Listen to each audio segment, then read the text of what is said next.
Start ചെയ്യാം. എല്ലാവരും വന്നിട്ടുണ്ടോ? എല്ലാവരും ഉണ്ട്. So good evening guys, hope you are doing well. എല്ലാവർക്കും എക്സാമിന്റെ ടൈം ടേബിൾ കിട്ടി, അതിന്റെ പ്രിപ്പറേഷനിലാണെന്ന് അറിയാം. സോ നമ്മൾ 8th സെമസ്റ്ററിന്റെ ഫസ്റ്റ് സെക്ഷൻ ആണ് ഇപ്പോൾ നടക്കുന്നത്. അതിൽ നമുക്ക് കമല ചേച്ചി ക്ലാസ് എടുക്കുന്നുണ്ട്. So she will teachers give us an insight on എങ്ങനെ ഈ എക്സാമിനെ അപ്രോച്ച് ചെയ്യാം.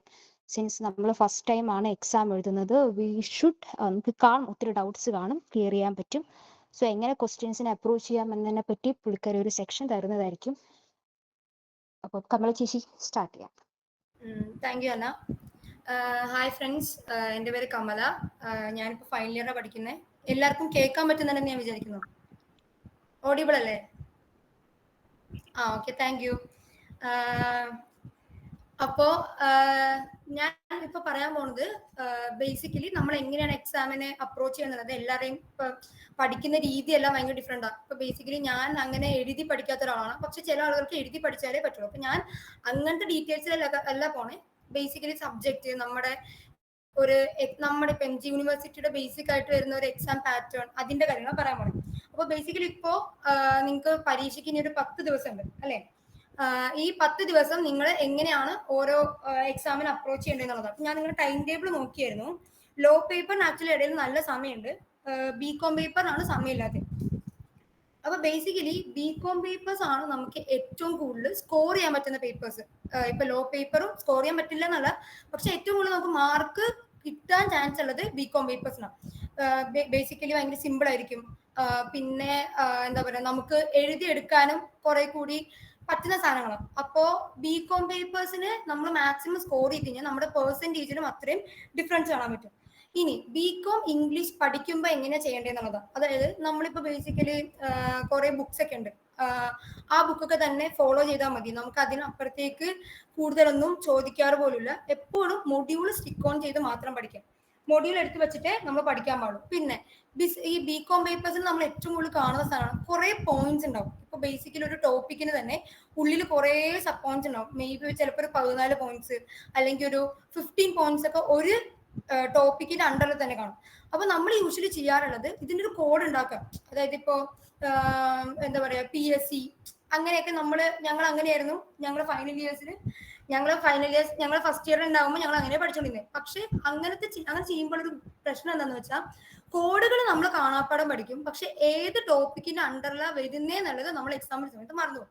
അപ്പൊ യൂഷ്വലി ഞാൻ ചെയ്യുന്നത് എന്താന്ന് വെച്ചാൽ, എന്തെങ്കിലും ഒരു ലോജിക്കൽ ആയിട്ടൊരു പാറ്റേൺ ആയിരിക്കും ഫോളോ ചെയ്യുക. ഫോർ എക്സാമ്പിൾ പറയുകയാണെങ്കിൽ, ഇപ്പൊ ബിസിനസ് കമ്മ്യൂണിക്കേഷനകത്ത് മറ്റേ ചാനൽസിന്റെ ഒരു സാധനം പഠിക്കാനുണ്ട്. അതിന് നമ്മൾ യൂഷ്വലി ഇപ്പോൾ എന്താ പറയാ, ഈ സിഗ്നല് ട്രാൻസ്മിറ്റ് ചെയ്യുന്നത് അങ്ങനെ ഒരു സാധനം ഉണ്ട്. എനിക്ക് ക്ലിയർ ആയിട്ട് എനിക്ക് സബ്ജക്ട് വൈസ് എനിക്ക് ഓർമ്മയില്ല, പക്ഷെ എന്നാലും അപ്പൊ നമ്മൾ ഈ ഒരു ലോജിക് വൈസ് പഠിക്കുക. റാദർ ദാൻ ഒരു കോഡ് ഉണ്ടാക്കി ആ കോഡ് നമുക്ക് ഓർമ്മ ഉണ്ടാവും, പക്ഷെ ചിലപ്പോൾ ഏത് ടോപ്പിക്കിന് അണ്ടറിലാണ് ആ കോഡ് വരുന്നതെന്നുള്ളത് മറക്കാൻ ചാൻസ് ഉണ്ട്. അല്ലെങ്കിൽ ഇപ്പോൾ ഈ PSCയുടെ Pയില് എന്താണ് നമ്മൾ എഴുതാൻ വരുന്നതെന്നുള്ളത് മറന്നു പോകാൻ ചാൻസ് ഉണ്ട്. അപ്പൊ കോഡ് ഉണ്ടാക്കുന്നതിന്റെ ഒപ്പം തന്നെ നമ്മൾ മാക്സിമം ഒരു ലോജിക്കിൽ ഈ പോയിന്റ്സ് കണക്ട് ചെയ്ത് പഠിക്കാൻ ശ്രമിക്കുക. പിന്നെ ഈ BCom പേപ്പേഴ്സിൽ അധികം നമ്മൾ എന്ത് ചെയ്യരുത്, ടൈം ഓവറായിട്ട് ഇൻവെസ്റ്റ് ചെയ്യാനും പാടില്ല. കാരണം ഇപ്പൊ നമ്മൾ വായിച്ചു നോക്കാൻ പറയും, ഇപ്പൊ ബിസിനസ് കമ്മ്യൂണിക്കേഷൻ നിങ്ങൾക്ക് വരുന്നത് ബിസിനസ് മാനേജ്മെന്റ്, ബിസിനസ് കമ്മ്യൂണിക്കേഷൻ, പിന്നെ PMBS, അതായത് perspective and methodology of business studies. അപ്പോൾ ഈ 3 സബ്ജക്റ്റും ബേസിക്കലി നമ്മൾ വായിച്ചു നോക്കിയാൽ നിങ്ങൾക്ക് നല്ലപോലെ, ഇപ്പൊ കമ്മ്യൂണിക്കേഷൻ എന്നൊക്കെ ഭയങ്കര എളുപ്പമുള്ള ഒരു സാധനത്തിനുണ്ടല്ലോ പറഞ്ഞിരിക്കുന്ന എല്ലാ കാര്യങ്ങളും പിന്നെയും റിപ്പീറ്റ് ചെയ്യുന്നത്. അപ്പൊ അതുകൊണ്ട് തന്നെ നമ്മൾ കുറെ ടൈം സ്പെൻഡ് ചെയ്ത് നിങ്ങൾക്ക് എന്താ പറയുക, ഒരു ഓവറോൾ ഒരു ബേസിക് ഐഡിയ കിട്ടിക്കഴിഞ്ഞാൽ മാക്സിമം നിങ്ങൾക്ക് ഉണ്ടാക്കി എഴുതാൻ പറ്റുന്ന സാധനങ്ങളാണ് ഈ BCom പേപ്പേഴ്സ്.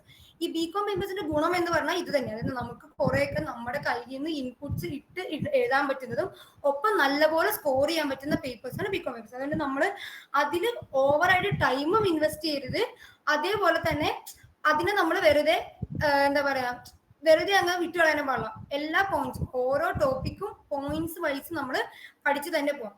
അതായത് ഈ BCom പേപ്പേഴ്സിൽ കൂടുതലും നമ്മൾ തിയറി, അതായത് ഇപ്പൊ ഒരു എക്സാം ഒരു ക്വസ്റ്റ്യനകത്ത് നമുക്ക് 14 പോയിന്റ്സ് ഉണ്ടെന്ന് വിചാരിക്കാം. അപ്പൊ ആദ്യം നമ്മളൊരു ഇൻട്രൊഡക്ഷൻ എഴുതാം. അതായത് ഇപ്പോൾ ബിസിനസ് കമ്മ്യൂണിക്കേഷൻ ആണെങ്കിൽ ബിസിനസ് കമ്മ്യൂണിക്കേഷന്റെ പർട്ടിക്കുലർ ടോപ്പിക്കിന്റെ ഡെഫിനിഷൻ, അതായത് ഇപ്പൊ നമ്മൾ അത് ഭയങ്കര ഇമ്പോർട്ടന്റ് ആയിട്ടൊരു ടോപ്പിക് ആയിരിക്കാം. ആ ടോപ്പിക്കിന് മിനിമം ഒരു 3-4 ഡെഫിനേഷൻസ് പഠിച്ചു വെക്കാം.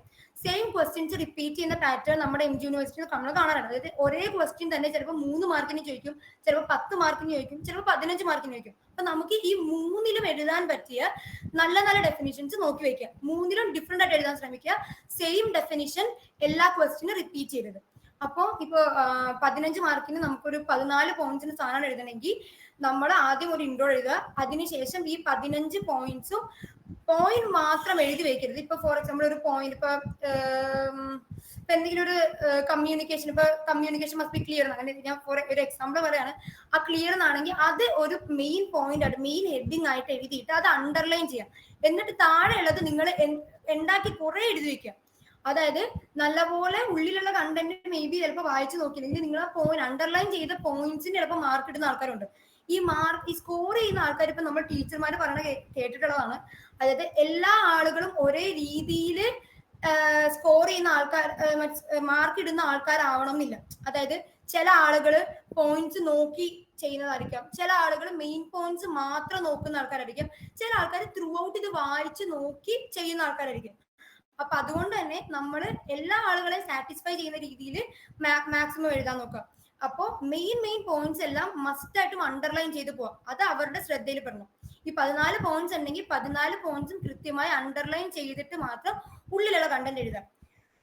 പിന്നെ അപ്പൊ കോഡ് ഉണ്ടാക്കുമ്പോൾ ശ്രദ്ധിക്കേണ്ട കാര്യം ഇതാണ്, നിങ്ങൾ കോഡ് ഒരിക്കലും മറന്നു പോരുത്. ഏത് ഹെഡിങ്ങിന് അപ്പൊ ഇങ്ങനെ കോഡൊക്കെ പ്രിപ്പയർ ചെയ്യണം. അല്ലെങ്കിൽ നിങ്ങൾ എന്തെങ്കിലും ലോജിക്കൽ എന്തെങ്കിലും സ്റ്റോറി, ഇപ്പൊ കഥകളായിട്ട് നമുക്ക് പഠിക്കാം. അങ്ങനെ സ്റ്റോറി നിങ്ങളായിട്ട് പഠിക്കുവാണെങ്കിൽ ഈ സ്റ്റോറി അല്ലെങ്കിൽ ഈ പറയുന്ന കോഡ് പോയിന്റ്സ് ഒരു ചെറിയ നോട്ടായിട്ട് പ്രിപ്പയർ ചെയ്ത് വെക്കാം. പിന്നെ എല്ലാ ക്വസ്റ്റിനും ഇപ്പൊ ഞാൻ പറഞ്ഞു 3 ഡെഫിനിഷൻ മിനിമം പഠിച്ചു വെക്കാം. ഈ 3 ഡെഫിനിഷൻസ് നല്ല ഡെഫിനിഷൻ ഇപ്പൊ നമ്മൾ ഗൂഗിളിലൊക്കെ നോക്കിയാൽ കുറെ ഡെഫിനിഷൻസ് കിട്ടും. ആ ഡെഫിനിഷൻസ് നോക്കി ഓരോ ക്വസ്റ്റിനും നമ്മൾ നോക്കുന്ന ടീച്ചർമാരെ ഇംപ്രസ് ചെയ്യണം. ഇപ്പൊ ഒരു ഇൻട്രൊഡക്ഷൻ ഒരു പഞ്ച് കിട്ടുവാണെങ്കിൽ അവർക്ക് മേ ബി ഒരു നല്ലൊരു, ഞാൻ ബേസിക്കലി അങ്ങനെ ചെയ്യാറില്ല. ഇപ്പൊ ബിസിനസ് കമ്മ്യൂണിക്കേഷന്റെ ഏത് ടോപ്പിക്കിലെ ക്വസ്റ്റ്യൻ ചോദിച്ചാലും ഞാൻ ആദ്യം ബിസിനസ് കമ്മ്യൂണിക്കേഷൻ എന്താന്ന് എഴുതും. എന്നിട്ട് അതിനകത്ത് ഇപ്പം ബിസിനസ് കമ്മ്യൂണിക്കേഷൻ എന്താന്ന് എഴുതിയതിനു ശേഷം ഇപ്പൊ ഈ ടോപ്പിക്കിന് ഈ പർട്ടിക്കുലർ ടോപ്പിക്ക് ഒരു 2-3 ടോപ്പിക്കിന്റെ ഉള്ളിലുള്ള ടോപ്പിക് ആണെങ്കിൽ നമ്മൾ ആ മറ്റേ ടോപ്പിക്കുകളെ ജസ്റ്റ് മെൻഷൻ എങ്കിലും ചെയ്യാം. ഇപ്പൊ അതിനിപ്പോ എന്താ എക്സാമ്പിൾ, ഇപ്പം ഫണ്ടമെന്റൽ റൈറ്റ്സിന് എന്തെങ്കിലും ക്വസ്റ്റ്യൻ ചോദിക്കുന്നതെന്നിരിക്കാം. അപ്പൊ ഞാൻ ആദ്യം ഇപ്പൊ കോൺസ്റ്റിറ്റ്യൂഷൻ എന്തെങ്കിലും, ഇപ്പൊ constitution is a supreme law of our land എന്നൊക്കെ പറഞ്ഞിട്ട് അങ്ങനെ എന്തെങ്കിലും ഭയങ്കര നല്ല, അത് ഭയങ്കര ക്ലീശ ഡയലോഗാ, പക്ഷെ അതല്ലാതെ നല്ല ഡയലോഗുകൾ കിട്ടും. അങ്ങനത്തെ എന്തെങ്കിലും സെന്റൻസുകൾ തുടങ്ങിയിട്ട് ഫണ്ടമെന്റൽ റൈറ്റ്സിനെ പറ്റി എന്തെങ്കിലും എഴുതാം. ഒരു കൺസോളിഡേറ്റഡ്, അതായത് ബേസിക്കലി എന്തുകൊണ്ടാണ് ഫണ്ടമെന്റൽ റൈറ്റ്സിനെ ഫണ്ടമെന്റൽ എന്ന ടേം കൊണ്ട് ഉദ്ദേശിക്കുന്നത്. അങ്ങനെയൊക്കെ നമ്മൾ ആ ഫണ്ടമെന്റൽ റൈറ്റ്സിന്റെ ഇമ്പോർട്ടൻസ് കാണിക്കുന്ന എന്തെങ്കിലും എഴുതി, ഫണ്ടമെന്റൽ റൈറ്റ്സുകൾ എന്ന് പറയുന്നത് ആർട്ടിക്കിൾ ഇന്നത് മുതലാണ് എഴുതുന്നത്. ആ ഫണ്ടമെന്റൽ റൈറ്റ്സ് ബേസിക് എന്ന് ജസ്റ്റ് ഒന്ന് പോയിന്റ് ഔട്ട് ചെയ്യാം. എന്നിട്ട് നമ്മുടെ ടോപ്പിക് ഇപ്പൊ ആർട്ടിക്കിൾ 21 റൈറ്റ് ടു ലൈഫ് ആണെന്നുണ്ടെങ്കിൽ അതിനകത്ത് ഏറ്റവും ഇമ്പോർട്ടന്റ് റൈറ്റ് ടു ലൈഫ് ആണ്. One of the important article is article 21 എന്ന് പറഞ്ഞിട്ട് ഈ ആർട്ടിക്കിൾ 21ന്റെ കാര്യം നിങ്ങൾ എഴുതാം. അപ്പൊ നമുക്ക് ചോദിക്കുന്ന ക്വസ്റ്റ്യൻ എന്താണോ ആ ക്വസ്റ്റ്യനിലേക്ക് എത്താൻ വേണ്ടിയിട്ട് നമ്മളൊരു ലിങ്ക് നമ്മൾ തന്നെ ക്രിയേറ്റ് ചെയ്യാം. അപ്പോൾ ബിസിനസ് കമ്മ്യൂണിക്കേഷൻ എന്ത് ക്വസ്റ്റ്യൻ ചോദിച്ചാലും ബിസിനസ് കമ്മ്യൂണിക്കേഷൻ എന്താണെന്നുള്ളൊരു ഡെഫിനിഷൻ എഴുതാം. അപ്പൊ അതിനു വേണ്ടി നിങ്ങൾ എന്ത് ചെയ്യുക, ഒരു 5-6 ഡെഫിനിഷൻസ് ഒക്കെ അത് നിങ്ങൾ മാക്സിമം പഠിച്ചു വെച്ചാൽ അത്രയും നമ്മൾ ടീച്ചേഴ്സ് നമുക്ക് ഇംപ്രസ് ചെയ്യാൻ പറ്റും. പിന്നെ എപ്പോഴും നമ്മൾ പഠിക്കുമ്പോൾ മാർക്സ് ബേസ്ഡ് ആയിട്ട് പഠിക്കും. അതായത് ഇപ്പോൾ ചില ക്വസ്റ്റ്യൻസ് നമ്മൾ നോക്കുമ്പോൾ കാണാം കുറേ ഉണ്ടാവും. നമ്മളിത് ഫുള്ള് കുത്തിയിരുന്ന് പഠിച്ചാലും നമുക്ക് എന്ത് ചെയ്യാൻ പറ്റില്ല, എക്സാമിൽ ചിലപ്പോൾ എഴുതി തീർക്കാൻ പറ്റിയെന്ന് വരില്ല. അപ്പോൾ മാർക്കിന് ബേസ്ഡ് ആയിട്ട് മാത്രം പഠിക്കും. 15 മാർക്കിനാണെങ്കിൽ 15 മാർക്കിന് എന്തോരം പോയിന്റ്സ് വേണം, അതിന് മാക്സിമം എന്തോരം പോയിന്റ്സ് വേണം എന്നുള്ളത് മാത്രം നോക്കി അതിനു വേണ്ടി മാത്രം പഠിക്കുക. അതായത് നമ്മൾ ഈ ഫുൾ പഠിച്ചത് നമുക്ക് എന്ത് ചെയ്യാൻ പറ്റില്ല, എക്സാമിന്റെ സമയത്ത് ഫുള്ളും എഴുതി വെക്കാൻ പറ്റില്ല. അപ്പൊ നമ്മൾ പഠിക്കുന്നത് വേസ്റ്റ് ആണെന്നല്ല ഞാൻ പറയണേ, പക്ഷെ ഈ എക്സാം ഓറിയന്റഡ് നമ്മളിപ്പോ ഇനി ഉള്ള 10 ദിവസം പഠിക്കുമ്പോൾ ഈ രീതിയിൽ പഠിച്ചാൽ നല്ലതായിരിക്കും. 15 മാർക്സിന് പഠിക്കും. ഇപ്പൊ ഞങ്ങളൊക്കെ എക്സാം എഴുതുന്ന സമയത്ത് ചിലപ്പോൾ നമ്മൾ 15 മാർക്കിന് വരുമെന്ന് വിചാരിക്കുന്ന ക്വസ്റ്റ്യൻസ് ചിലപ്പോൾ 3 മാർക്കിനായിരിക്കും വരാം. അപ്പൊ നമ്മൾ 2 എക്സ്ട്രീമോ പഠിച്ചു വയ്ക്കാം. 3 മാർക്കിന് ചോദിച്ചാലും ബേസിക് ആയിട്ട് എഴുതേണ്ട കാര്യങ്ങളും 15 മാർക്കിന് ചോദിച്ചു കഴിഞ്ഞാൽ എലാബറേറ്റഡ് എന്തോരം എഴുതണം എന്നുള്ള ഒരു ഐഡിയ നിങ്ങളുടെ മനസ്സിലുണ്ടാവും. പിന്നെ ക്വസ്റ്റ്യൻ പേപ്പർ റെഫറൻസ് ആണ്. അതായത് യൂഷ്വലി എം ജി യൂണിവേഴ്സിറ്റിയുടെ മെയിൻ ഇതാണ്. ഇപ്പൊ ബികോം പേപ്പർ നോക്കിക്കഴിഞ്ഞാൽ നല്ല രീതിയിൽ റിപ്പീറ്റേഷൻ വരും. അതായത് ഇപ്പൊ നമ്മള് ചിലപ്പോ ഞങ്ങൾ പഠിച്ച ഏതോ ഒരു എക്സാമിന് ലിറ്ററലി കഴിഞ്ഞ വർഷം ചോദിച്ച അതേ ക്വസ്റ്റ്യൻ പേപ്പർ ഒരു നമ്പർ പോലും മാറാണ്ട് ഞങ്ങൾക്ക് വന്നിട്ടുണ്ടായിരുന്നു. അപ്പം ക്വസ്റ്റ്യൻ പേപ്പർ റെഫർ ചെയ്യുന്നത് നല്ലതാ, പക്ഷെ അതേ സമയം തന്നെ നമ്മൾ ഈ ക്വസ്റ്റ്യൻ പേപ്പർ നോക്കി പോയിട്ട് ഒരൊറ്റ ക്വസ്റ്റ്യൻ പോലും മുന്നത്തെ ഇതിനകത്ത് ചോദിക്കാത്ത സിറ്റുവേഷൻ ഉണ്ടായിട്ടുണ്ട്. അപ്പൊ അതുകൊണ്ട് രണ്ട് രീതിയിൽ നമ്മൾ ക്വസ്റ്റ്യൻ പേപ്പർ റെഫറൻസ് ബേസിക്കലി നിങ്ങളൊരു പാറ്റേൺ നോക്കാൻ വേണ്ടി മാത്രം ഉപയോഗിക്കാം. അതായത് നമുക്കൊരു ക്വസ്റ്റ്യൻ പേപ്പർ ഇത് ലാസ്റ്റ് ഒരു 5 ഇയേഴ്സിലെ ക്വസ്റ്റ്യൻ പേപ്പർ ഒക്കെ എടുത്ത് നോക്കിക്കഴിഞ്ഞാൽ നമുക്ക് ഏറെക്കുറെ അറിയാൻ പറ്റും ഏതാണ് ഏറ്റവും കൂടുതൽ ഇമ്പോർട്ടൻസ്, അതായത് ഏതൊക്കെ ക്വസ്റ്റ്യൻസ് ആയിരിക്കും ഇമ്പോർട്ടൻസ് കൂടുതൽ, ഏതൊക്കെ ആയിരിക്കും കുറച്ച് ഇമ്പോർട്ടൻസ്, 3 മാർക്കിന് വരുന്ന എന്താ പറയാ ഒരു ക്വസ്റ്റ്യൻസ് ഏതൊക്കെ ആയിരിക്കും, പിന്നെ 15 മാർക്കിന് വരാൻ ചാൻസ് ഉള്ള ക്വസ്റ്റ്യൻസ് ഏതൊക്കെ ആയിരിക്കും എന്നൊക്കെ നമുക്ക് അറിയാൻ പറ്റും. പിന്നെ ഈ പറയുന്നത് പ്രോബ്ലത്തിന് നിങ്ങൾക്ക് ഒരു ഐഡിയ കിട്ടും. അതായത് പ്രോബ്ലം ഈ തരുന്ന ക്വസ്റ്റ്യൻസ് നിങ്ങൾക്ക് എങ്ങനെ, നിങ്ങൾക്ക് വേണമെങ്കിൽ നിങ്ങൾക്ക് സ്വയം പ്രിപ്പയർ ചെയ്ത് നോക്കാൻ പറ്റും ഈ പ്രോബ്ലം ക്വസ്റ്റ്യൻസ്. ഇനി ആ പ്രോബ്ലം ക്വസ്റ്റ്യൻ തന്നെ റിപ്പീറ്റഡ് ആയിട്ട് വരാൻ ചാൻസ് ഉണ്ട്. അപ്പൊ അതേ പ്രോബ്ലത്തിന്റെ ഫാക്ടുകൾ നിങ്ങൾക്ക് പഠിക്കുന്ന സമയത്ത് സെർച്ച് ചെയ്യാനും പറ്റും. അപ്പൊ ക്വസ്റ്റ്യൻ പേപ്പർ റെഫർ ചെയ്യുന്നത് ഭയങ്കര നല്ലതാണ്. പക്ഷെ അത് മാത്രം പഠിക്കുക എന്നുള്ളതല്ല, അത് ബേസിക്കലി പാറ്റേൺ നോക്കാനും നമുക്കത് എങ്ങനെയാണ് അപ്രോച്ച് ചെയ്യേണ്ടത് എന്നുള്ള ഐഡിയ കിട്ടാനും വേണ്ടിയിട്ട് ഇമ്പോർട്ടൻസ് മനസ്സിലാവും ക്വസ്റ്റ്യൻസിന്റെ. 15 mark, 3 mark, 10 mark basically problem നമുക്ക് എവിടെ നിന്ന് വരാം. പക്ഷെ 3 മാർക്കും ഈ പറയുന്ന 15 മാർക്കും നമുക്ക് കുറെ റിപ്പീറ്റഡ് ആയിട്ട് വരാറുണ്ട്. അപ്പൊ അതുകൊണ്ട് ആ കാര്യം നോക്കാൻ വേണ്ടിയിട്ട് നമുക്ക് യൂസ് ചെയ്യാൻ പറ്റും. ലാസ്റ്റ് 5 ഇയേഴ്സിന്റെ ഇമ്പോർട്ടന്റ് ക്വസ്റ്റ്യൻസ് ബേസിക്കലി റിപ്പീറ്റഡ് ആയിട്ടുള്ള 15 മാർക്കിന്റെ ക്വസ്റ്റ്യൻസ് എല്ലാം നമുക്ക് എടുത്തു വെച്ചിട്ട് അത് പഠിച്ചു എന്ന് എന്താ പറയുക ഉറപ്പ് വരുത്തിട്ട് നമുക്ക് വേണമെങ്കിൽ എക്സാം ഹോളിൽ പോകാൻ പറ്റും. പിന്നെ എന്താ പറയാ മൊഡ്യൂൾ ഫോളോ ചെയ്യാം. അതായത് ഇപ്പൊ നമ്മൾ ഏതൊരു ഇപ്പൊ ബികോം പേപ്പറിന് ഏറ്റവും കൂടുതൽ കണ്ടിട്ടുള്ളത് നമ്മൾ ഏത് ടെക്സ്റ്റ് ബുക്ക് എടുത്താലും ചിലപ്പോ കുറെയൊക്കെ നമുക്ക് മൊഡ്യൂൾ ഇല്ലാത്ത സാധനം ഉണ്ടാവും. അതൊന്നും വെറുതെ പഠിച്ച് സമയം കളയരുത്. നമുക്ക് മൊഡ്യൂൾ ഇല്ലാത്തതൊന്നും ചോദിക്കില്ല. അപ്പൊ അതുകൊണ്ട് മൊഡ്യൂൾ എടുത്ത് വെച്ചിട്ട് ആ മൊഡ്യൂളിൽ പറഞ്ഞിരിക്കുന്ന ടോപ്പിക്കുകൾ മാത്രം, അത് റിലേറ്റഡ് ആയിട്ടുള്ള ടോപ്പിക്കുകൾ മാത്രം പഠിച്ചു പോകാം. വെറുതെ വേറെ ടോപ്പിക്കുകൾ, അതായത് ഒരു ടെക്സ്റ്റ് അല്ല നമ്മൾ ഫോളോ ചെയ്യേണ്ടത്, ടെക്സ്റ്റ് റെഫറൻസിന് വേണ്ടി എടുത്തിട്ട് നമ്മൾ മൊഡ്യൂൾ ആണ് ഫോളോ ചെയ്യേണ്ടത്. പിന്നെ ഇപ്പൊ നമ്മൾ ലോ ബുക്സ് നമ്മൾ ലൈബ്രറിയിൽ നിന്നൊക്കെ എടുക്കുവാണെങ്കിലും അതെ, അതിനകത്ത് കുറെ അധികം ടോപ്പിക്സ് ഉണ്ടാവും. അതൊന്നും കവർ ചെയ്യേണ്ട കാര്യമില്ല. മൊഡ്യൂളിൽ എന്തൊക്കെയാണോ ടോപ്പിക്സ് പറഞ്ഞിരിക്കുന്നത് അത് ടിക്ക് ചെയ്ത് പഠിച്ചു പോകാം. പിന്നെ മൊത്തത്തിൽ നല്ലപോലെ തന്നെ ബികോമും ഒക്കെ നല്ലപോലെ വായിക്കും. പിന്നെ ഇംഗ്ലീഷ് ആണെങ്കിലും അതെ, ഇംഗ്ലീഷിൽ പറഞ്ഞ പോലെ ഈ ഓരോ ഇപ്പൊ നമുക്ക് കുറെ ലിറ്ററേച്ചർ സാധനങ്ങൾ പഠിക്കാനുണ്ട്. ഈ ലിറ്ററേച്ചർ സാധനങ്ങൾ പഠിക്കുമ്പോഴും അതും നല്ലപോലെ വായിച്ച് മനസ്സിലാക്കി. ഈ ഇംഗ്ലീഷിലും അതേ കുറെ റിപ്പീറ്റഡ് ആണ്. ഇംഗ്ലീഷ് ബേസിക്കലി ഭയങ്കര എളുപ്പമുള്ള സബ്ജക്റ്റാണ്. നമുക്ക് ഫസ്റ്റ് ഇയറിലും സെക്കൻഡ് ഇയറിലും സ്കോർ ചെയ്യാൻ പറ്റുന്ന സബ്ജക്റ്റിലും ഇംഗ്ലീഷ് ഉണ്ട്. കാരണം കുറെ ഗ്രാമർ വരുന്നുണ്ട്. അപ്പൊ അതൊക്കെ നമുക്ക് നല്ലപോലെ ഒന്ന് ശ്രദ്ധിച്ചാൽ നല്ലപോലെ മാർക്ക് കിട്ടുന്ന സബ്ജക്ട്. അപ്പൊ അതൊക്കെ നല്ലപോലെ എന്താ പറയുക നോക്കി പോവാ. ലിറ്ററേച്ചർ ഒക്കെ ഭയങ്കര നല്ല രീതിയിൽ വായിക്കുക. പിന്നെ ഈ പറഞ്ഞ അതിന് ഇപ്പൊ ഈ നമ്മുടെ ഓതേഴ്സ് ഒക്കെ ഉണ്ടാവില്ല, ആ ഓതേഴ്സിനെ പറ്റി കുറച്ച് കാര്യങ്ങളൊക്കെ എഴുതിയതിനു ശേഷം എന്ത് ചെയ്യുക, ആ പറയുന്ന പർട്ടിക്കുലർ ക്വസ്റ്റ്യനിലേക്ക് കയറാം. അപ്പൊ നമുക്ക് ഒരു ബേസിക് ഐഡിയ ഉണ്ടെന്നുള്ള ഒരു ഐഡിയ കിട്ടും. നമുക്കൊരു എന്താ പറയാ നല്ലൊരു ഇംപ്രഷനും കൂടെ കിട്ടും. പിന്നെ ലോ പേപ്പേഴ്സ് വരികയാണെങ്കിൽ നമുക്ക് എന്താ പറയാ ലൈബ്രറിയിൽ നിന്ന് കുറെ ലോ ബുക്സ് കിട്ടും. ആ ലോ ബുക്സ് റെഫർ ചെയ്യുകയാണെങ്കിൽ ഏറ്റവും നല്ലതാണ്. പക്ഷെ ലോ ബുക്സ് റെഫർ ചെയ്യുമ്പോൾ നിങ്ങൾ കണ്ടുണ്ടാവുന്ന സാധനമാണ്, ഒരു ടോപ്പിക്കിന് തന്നെ കുറെ പേജസ് ഉണ്ടാവും. ഈ എല്ലാ പേജസും വായിക്കണം. പക്ഷെ നിങ്ങൾ എന്ത് ചെയ്യുക, നിങ്ങളുടെ മൈൻഡിൽ അല്ലെങ്കിൽ നിങ്ങളൊരു നോട്ടോ പ്രിപ്പയർ ചെയ്ത് 15 മാർക്കിന് വരുവാണെങ്കിൽ നിങ്ങൾ എത്രത്തോളം അതിനെ എഴുതും എന്നുള്ളത് മനസ്സിലാക്കി മാത്രം അത് പഠിക്കുക. അതല്ലാതെ ഫുള്ള് കാണാപ്പാടം പഠിച്ചത് നമുക്ക് ഫുള്ളും എഴുതാൻ പറ്റില്ല. അപ്പൊ നമ്മുടെ കുറെയൊക്കെ പോയിന്റ്സ് ചിലപ്പോൾ വിട്ടുപോകും. അപ്പൊ അതുകൊണ്ട് 15 മാർക്കിന് എന്തൊക്കെ പോയിന്റ്സ് ആണ് എഴുതേണ്ടത് അത് അത്രയും നിങ്ങൾ എന്ത് ചെയ്യുക, ആ ഓരോ ക്വസ്റ്റ്യന് വേണ്ടി ആ ഓരോ ടോപ്പിക്കിനും 15 മാർക്ക് എന്നുള്ള ബേസിൽ വേണം പഠിക്കാൻ. ഇനി ചില ക്വസ്റ്റ്യൻസ് ഇപ്പൊ നിങ്ങൾക്ക് ക്വസ്റ്റ്യൻ പേപ്പർ റെഫർ ചെയ്താൽ നിങ്ങൾക്ക് മനസ്സിലാവും 3 മാർക്സിന് വരാൻ ചാൻസ് ഉള്ള കുറച്ച് ക്വസ്റ്റ്യൻസ് ഉണ്ട്. ആ ക്വസ്റ്റ്യൻസിന് നമ്മൾ എന്ത് ചെയ്യരുത്, 15 മാർക്കിന് വേണ്ടിയും പഠിക്കാൻ നിൽക്കും. അപ്പോൾ ആദ്യം ക്വസ്റ്റ്യൻ പേപ്പറിന്റെ ഇമ്പോർട്ടൻസ്, ഓരോ ടോപ്പിക്കിന്റെയും ഇമ്പോർട്ടൻസ് നോക്കി, ഇപ്പൊ ലോ ബുക്സ് ആണ് റെഫർ ചെയ്യണമെന്നുണ്ടെങ്കിൽ അത്രയും വലിയ കുറെ പേപ്പേഴ്സ് നമ്മൾ അതേപടി തന്നെ എടുക്കാതെ 15 മാർക്കിന് വേണ്ടി മാത്രമായിട്ട് വായിക്കാം. ഇനി ലോ ബുക്സ് റെഫർ ചെയ്യുമ്പോൾ ഒരു അഡ്വാൻറ്റേജ് എന്താന്ന് പറഞ്ഞാൽ അതിനകത്ത് കുറെ കേസ് ലോസ് പറഞ്ഞു പോകും. ഇങ്ങനത്തെ കേസ് ലോസ് കാണുമ്പോൾ നിങ്ങൾ എന്താ ചെയ്യേണ്ടതെന്ന്, കേസ് ലോസിന്റെ ഫാക്ട് നിങ്ങൾ കൃത്യമായി മനസ്സിലാക്കിയിരിക്കുക. കാരണം അതേ റിലേറ്റഡ് അല്ലെങ്കിൽ അതേ എക്സാക്ട് സെയിം എന്താ പറയാ ആ ഫാക്ടുകളായിരിക്കും നമുക്ക് പ്രോബ്ലം ക്വസ്റ്റ്യൻ ആയിട്ട് വരാം. അപ്പൊ ആ സമയത്ത് നിങ്ങൾക്ക് എന്ത് വേണം, നമുക്ക് തന്നിരിക്കുന്ന പ്രോബ്ലത്തിലെ ഫാക്ടുകൾ എഴുതി കഴിഞ്ഞിട്ട് നമ്മൾ അതിനകത്ത് തന്നെ ജുഡീഷ്യൽ പ്രീസിഡൻസ് അല്ലെങ്കിൽ സപ്പോർട്ടിംഗ് ജഡ്ജ്മെന്റ്സ് എന്നൊരു ഹെഡിങ് എഴുതും. അത് ഞാൻ കുറച്ച് മുമ്പ് പറഞ്ഞുതരാം. അതിനുള്ളിലേക്ക് നിങ്ങൾ എന്ത് ചെയ്യണം, ഈ പറയുന്ന നിങ്ങൾ പഠിച്ച കേസ് ലോസ് എഴുതി വെക്കുക. കേസ് ലോസ് ഭയങ്കര ഇമ്പോർട്ടന്റ് ആണ് നമ്മൾ ലോ പേപ്പേഴ്സിലേക്ക് വരുമ്പോൾ. കാരണം ഇപ്പോ നമ്മൾ 15 മാർക്കിനാണെങ്കിലും അതെ, 3 മാർക്കിനാണെങ്കിലും അതെ, 10 മാർക്കിനാണെങ്കിലും അതെ, നമ്മൾ കേസ് ലോസ് എന്തോരം എഴുതുന്നോ അത്രത്തോളം മാർക്ക് കിട്ടും. അപ്പോൾ ഈ കേസ് ലോസ് അതേപോലെ തന്നെ പേര് പഠിക്കുക. ഇനി ഇൻ കേസ് നിങ്ങൾ എന്താ പറയാ ഫസ്റ്റ് പാർട്ട് ഓർമ്മയുണ്ട്, സെക്കൻഡ് പാർട്ട് മറന്നു, വേഴ്സസ് ആരാണെന്നുള്ളത് മറന്നുപോയി. അങ്ങനെ നിങ്ങൾ ടെൻഷൻ അടിക്കരുത്, ഉണ്ടാക്കിയും എഴുതാൻ നിൽക്കരുത്. നിങ്ങൾക്ക് ഫസ്റ്റ് അറിയാവുന്നത് ആരുടെയാണോ അതിന്റെ എന്ത് ചെയ്യുക. ഇപ്പൊ ഫോർ എക്സാമ്പിൾ എന്താ പറയാ, ഇപ്പൊ ഒരു കേസിലോ ഏതാ, ഇപ്പൊ Subhash Kumar versus state of Maharashtra എന്നുള്ള കേസ് ആണെങ്കിൽ സ്റ്റേറ്റ് ഓഫ് മഹാരാഷ്ട്ര നിങ്ങൾ മറന്നുപോയി, നിങ്ങൾ എന്ത് ചെയ്യുക, സുഭാഷ് കുമാർസ് കേസ് എന്ന് പറഞ്ഞിട്ട് എഴുതി അങ്ങ് തുടങ്ങും. അതല്ലാതെ ഇപ്പൊ സ്റ്റേറ്റ് ഓഫ് മഹാരാഷ്ട്ര വിട്ടിട്ട് സ്റ്റേറ്റ് ഓഫ് ആന്ധ്രാപ്രദേശ് എഴുതി നിങ്ങൾ തെറ്റിക്കാതിരിക്കുക മാക്സിമം. അപ്പോൾ ഫസ്റ്റ് പാർട്ട് മാത്രം ഓർമ്മ ഉണ്ടെങ്കിൽ അത് മാത്രമായിട്ട് എന്ത് ചെയ്യുക, കേസ് ലോ കംപ്ലീറ്റ് ചെയ്യുക. എത്രത്തോളം നിങ്ങൾക്ക് കേസ് ലോസ് കിട്ടുന്നോ അത്രത്തോളം നിങ്ങൾ കേസ് ലോ എഴുതുക. അത് ഭയങ്കര ഇമ്പോർട്ടൻ്റ് ആണ്. പിന്നെ ഒരേ ക്വസ്റ്റ്യനിൽ തന്നെ, അതായത് ഇപ്പോ ഞാൻ പറഞ്ഞു 15 മാർക്കിന് വേണ്ടി മാത്രം പഠിക്കുക. ഒരേ ടോപ്പിക്കിൽ കുറെ നേരം നിങ്ങൾ ഇൻവെസ്റ്റ് ചെയ്ത് സമയം കളയരുത് പഠിക്കുമ്പോൾ.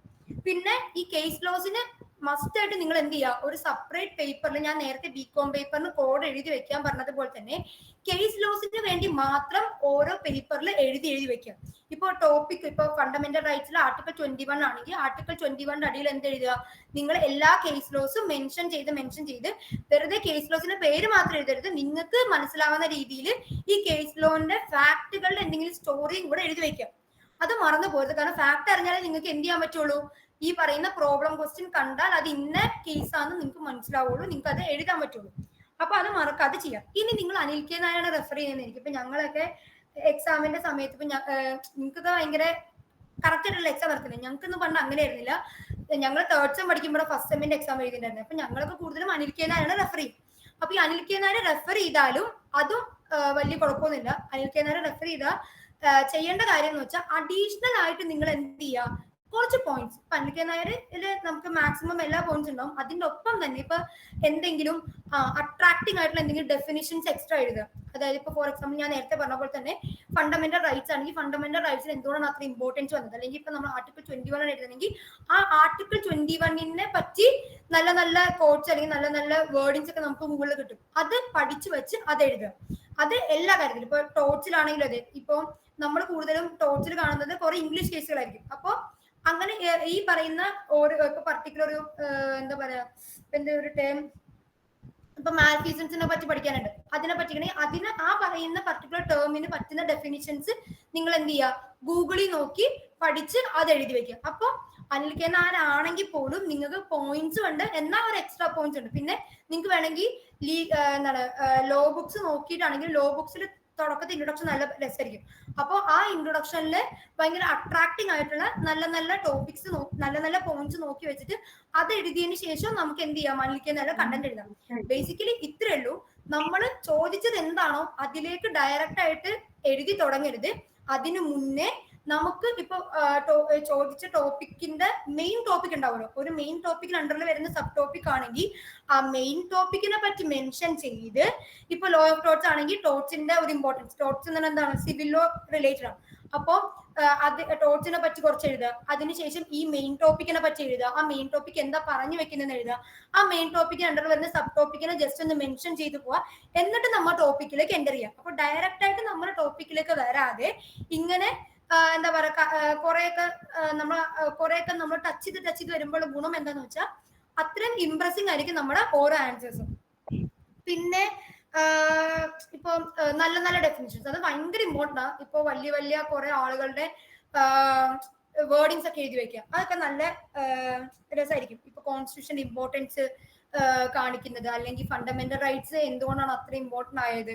ഇപ്പൊ ടോട്ട്സ് ആണെങ്കിൽ ടോട്ടിനെ പറ്റിയാണ് പറയുന്നെങ്കിൽ ആ പർട്ടിക്കുലർ സിവിൽ റോങ്ങിനെ നമുക്ക് എങ്ങനെയൊക്കെ ഡിഫൈൻ ചെയ്യാം, അതൊക്കെ എഴുതി വെക്കുമ്പോൾ നല്ലതായിരിക്കും, വളരെ നല്ലതായിരിക്കും.